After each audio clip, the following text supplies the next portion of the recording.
آج کی گفتگو باب العلم کے فرمان مبارک سے شروع کرتے ہیں۔ انسان بھی کیا چیز ہے؟ دولت کمانے کے لیے اپنی صحت کھو دیتا ہے، پھر صحت کو واپس پانے کے لیے اپنی دولت کھو دیتا ہے۔ مستقبل کو سوچ کر اپنا حال گم کر بیٹھتا ہے اور مستقبل میں اپنا ماضی یاد کر کر کے روتا ہے۔ جیتا ایسے ہے جیسے کبھی مرے گا ہی نہیں، اور مرا ایسے جاتا ہے جیسے کبھی جیا ہی نہیں تھا۔ باب العلم کی بارگاہ سے پھر ایک مقدس صدا بلند ہوتی ہے۔ دانا وہ ہے جو اپنی حقیقت اور اصلیت پہچانتا ہے۔ جہالت اور نادانی کے لیے یہی کافی ہے کہ انسان خود شناسی سے محروم ہو۔ ہم انسان خود شناسی کی باتیں سنتے ہیں، کتابیں پڑھتے ہیں، مگر خود شناسی آتے آتے بھی نہیں آتی۔ اس کی وجہ کیا ہے؟ جواب بالکل سیدھا اور سادہ سا ہے۔ جیسے ہم فن تیراکی کو سیکھنے کے لیے 20 کتابیں پڑھ ڈالیں، تیراکی پر انگنت موویز دیکھ لیں، فن تیراکی کی تمام تراکیب ازبر کرنے کے باوجود بھی ہم اس فن سے نا آشنا ہی رہیں گے۔ پانی میں تیرنا تو دور کی بات ہے، شاید ہم پانی میں ڈھنگ سے ہاتھ پاؤں بھی نہ مار سکیں۔ ہماری خود آگہی اور خود شناسی کی کوششوں کی مثال بھی بالکل ایسے ہی ہے۔ ہم جب تک کسی ساگر میں، کسی ندیا میں نہیں اترتے، تیرنے کے فن سے محروم ہی رہتے ہیں۔ ایسے ہی جب تک ہم اپنے من مندر میں نہیں اترتے، اپنے آپ سے بھلا کیسے آگاہ ہو سکتے ہیں؟ گزرے زمانوں میں شاید خود شناسی کا یہ کام کبھی آسان رہا ہو، جب معاشرت اتنی سادہ تھی، فاصلے طویل تھے، انسان کو جعلی مصروفیت کا شکار بنائے رکھنے والے ذرائع ناپید تھے۔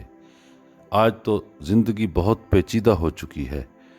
افراتفری کا یہ عالم ہے کہ ہمارے پاس صرف اپنے لیے وقت نہیں، دوسری مصروفیت کے لیے وقت ہی وقت ہے، اپنے لیے چند ساعتیں بھی نہیں ہیں۔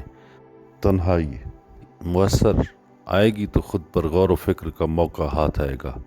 قدرت کی طرف سے من میں ابھرنے والے پیغامات پر ہم کان دھر پائیں گے۔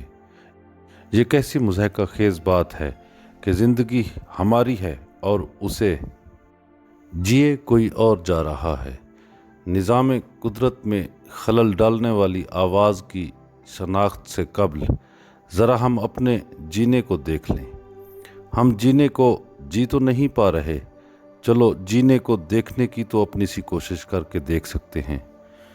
جینا اور ان جینا کیا ہے، اسے ہم انگریزی کے نام سے سمجھنے کی کوشش کرتے ہیں۔ انگریزی کا ایک لفظ ہے ڈیول۔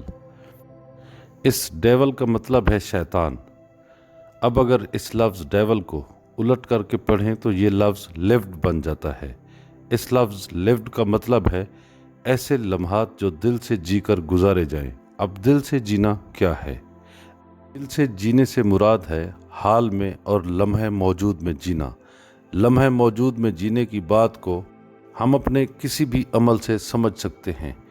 ویسے تو ہماری پوری زندگی ایک عمل ہے، یہ ساری کائنات ہی ایک عمل ہے، ایک ایسا عمل جو ہر سمیت جاری و ساری ہے۔ پوری کائنات پر ایک ہی قانون کا راج ہے، وہ قانون ہے قانون قدرت۔ پوری کائنات اور اس میں موجود مظہر فطرت اپنے اپنے طے شدہ عوامل سے اس قدرتی قانون پر عمل پیرا ہے۔ انسان نظام فطرت میں اس قانون کا راج دیکھ سکتا ہے۔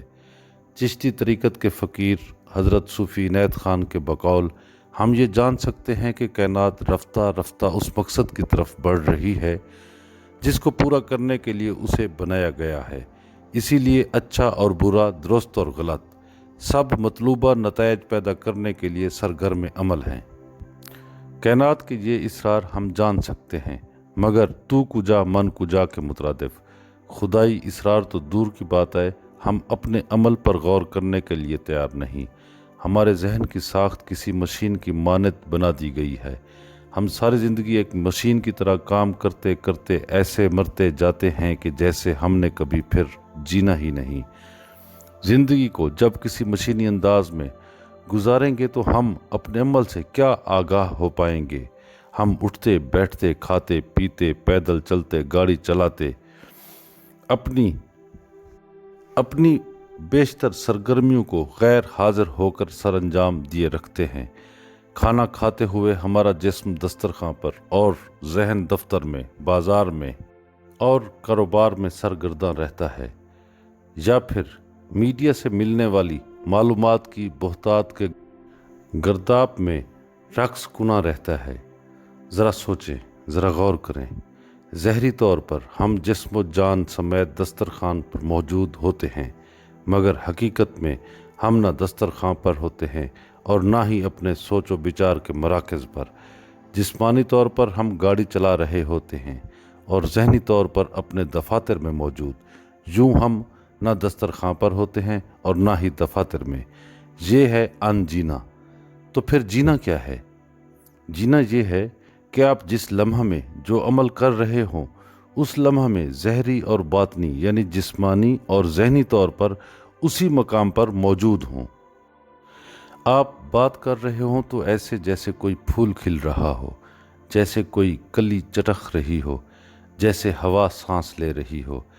ایسا جینا پھر ڈیول یعنی ابلیسی اور شیطانی رنگ اختیار نہیں کر پاتا۔ ایسا جینا ڈیول کی بجائے لیفڈ ہو جاتا ہے، یعنی دنیا کو خوشبو کی مہک سے معطر کرنے کے جیسا عمل۔ ایسے عمل سے آپ نظام قدرت کی ہم آہنگی میں ایک خوبصورت ترنگ پیدا کرنے والے بن جاتے ہیں۔ یورپ و امریکہ میں عشق و مستی کی شمع فروزاں کرنے والے صوفی عنایت خان رحمۃ اللہ علیہ اسی ہم آہنگی پر فرماتے ہیں کہ ظاہری سطح پر ہستی اور ہر چیز ایک دوسرے سے جدا ہیں، لیکن باطنی، داخلی اور اندرونی سطح پر سب ایک ہے، سب ایک دوسرے سے جڑا ہوا ہے۔ اسی لیے جب ہستی کے ساز کا کوئی تار بھی پریشان ہوتا ہے، اس کا اثر ہستی پر ضرور پڑتا ہے۔ یہی وجہ ہے کوئی بھی خیال، کوئی بھی بات اور کوئی بھی عمل جو اس نغمہ کو بے سر و بے تال کرے، وہ نظام قدرت میں خلل پیدا کرنے کی کوشش کرتا ہے۔ اس خدائی ترنم میں خلل ڈالنا ایک شر ہے، ایک گناہ ہے۔ اس کے برعکس جو خیال، بات اور عمل ترنم کا باعث بنے، امن کا باعث بنے، وہ نیکی ہے، وہ خیر ہے۔ زندگی ایک گنبد کے مانند ہے۔ اس کی فطرت بھی کسی گنبد کی طرح ہے، جس میں کوئی ایک حصہ بھی بے ہنگم اور پریشان ہو تو کل کے لیے پریشانی کا باعث بنتا ہے، اور یہ پریشانی اور بے ترتیبی اسی کی طرف لوٹتی ہے جس نے اسے پیدا کیا ہو۔ اگر آپ ہستی کی سطح پر امن اور خوش آہنگی پیدا کرنے کا باعث بنتے ہیں تو یہ خوش آہنگی ہستی کے رگ و ریشہ میں مسرت پیدا کر دیتی ہے۔ یہ خوشی آپ کی طرف لوٹتی ہے۔ اچھے اعمال کی جزا اور برے اعمال کی سزا کا یہی راز ہے۔ ہم آہنگی راز تخلیق ہے۔ خدا ہم آہنگی توازن اور حسن ہے، اسی لیے انسان اس سے پیار کرتا ہے، اسی میں لوٹ کر جانا چاہتا ہے۔ ہم آہنگی کے اسی فطری راز سے آگاہ لوگ تو خدا کی طرف جانا چاہتے ہیں۔ اس آفاقی ہم آہنگی سے لوگ آگاہ ہیں۔ کچھ افراد اس ہم آہنگی کے ذریعے قطرے سے کلزم بن جاتے ہیں، ایک موج سے دریا بن جاتے ہیں، اور کچھ اس ہم آہنگی کے قدرتی و فطری حکمت کا استعمال اپنے دنیاوی مقاصد کے لیے کرتے ہیں۔ میں خود تو ایک بے علم سا بندہ ہوں۔ میڈیا کے محققین، ماہرین اور سنسنی خیزی پیدا کرنے والے مبصرین سے سنا ہے کہ مستقبل قریب میں سائنس اور ٹیکنالوجی سے مصنوعی بارشوں کی طرح نت نئے ڈرامے پیش کیے جائیں گے۔ ہالو ٹیکنالوجی کے ذریعے کم و بیش 12,000 سیٹلائٹس فضا میں چھوڑی جائیں گی۔ ان سیٹلائٹس پر ان گنت پروجیکٹرز نصب کیے جائیں گے۔ پھر ان پروجیکٹرز کے ذریعے آسمان پر مختلف مذاہب کی مقدس ہستیوں کے امیجز دکھائے جائیں گے۔ ہر مذہب کے خطے میں ان کی مذہبی ہستیوں کے فیک امیجز آسمان پر منقش ہوں گے۔ لوگ حیرت سے گنگ ہو کر رہ جائیں گے۔ پھر اس کے بعد آسمان پر دوسرے سیاروں سے آنے والی مخلوق یعنی ایلینز کو اس زمین پر اترتا ہوا دکھایا جائے گا۔ میڈیا اور ٹیلی پیتھی یعنی دور خیالی کے ذریعے لوگوں کو خوفزدہ کر کے مائنڈ کنٹرولنگ کی جائے گی۔ پوری دنیا سے کہا جائے گا کہ اب چونکہ دنیا میں ایلینز حملہ آور ہو گئے ہیں، اسی لیے پوری دنیا کو ہم آہنگ ہو کر ایک حکومت بنانی چاہیے اور ایک حکمران کے زیر اثر رہنا چاہیے۔ اس جعلی ہم آہنگی کی ترغیب کو پہچاننے والی اقوام اگر ایسی حکمرانی کو ماننے سے انکار کریں گی تو پھر اس قوم کے خزانے کو ڈیجیٹل سسٹم کے ذریعے زیرو کر دیا جائے گا۔ دنیا کا سارا کاروبار اب چونکہ سمارٹ فونز پر شفٹ کیا جا رہا ہے، یوں سمارٹ فونز پر موجود بیلنس کو بٹن دبا کر آن کی آن میں نل کر دیا جائے گا۔ زیرو بیلنس کے ساتھ کوئی قوم یا ملک کب تک سنگل گورنمنٹ اور سنگل لیڈر کو ماننے سے انکار کر پائے گا؟ یہ ایک حکومت اور ایک حکمرانی شیطانی و ابلیسی قوتوں کے ہرکاروں کی ہوگی، وہی شیطانی قوت جو ایک ڈیول ہے، جو انسانی زندگی کو لیوڈ کی بجائے ڈیول بنائے ہوئے ہے، یعنی جو ہمیں زندگی کو اپنے دل کی امنگ سے جینے کی بجائے زندگی کو گزارنے یعنی ٹائم کلنگ کا عادی بنا چکا ہے۔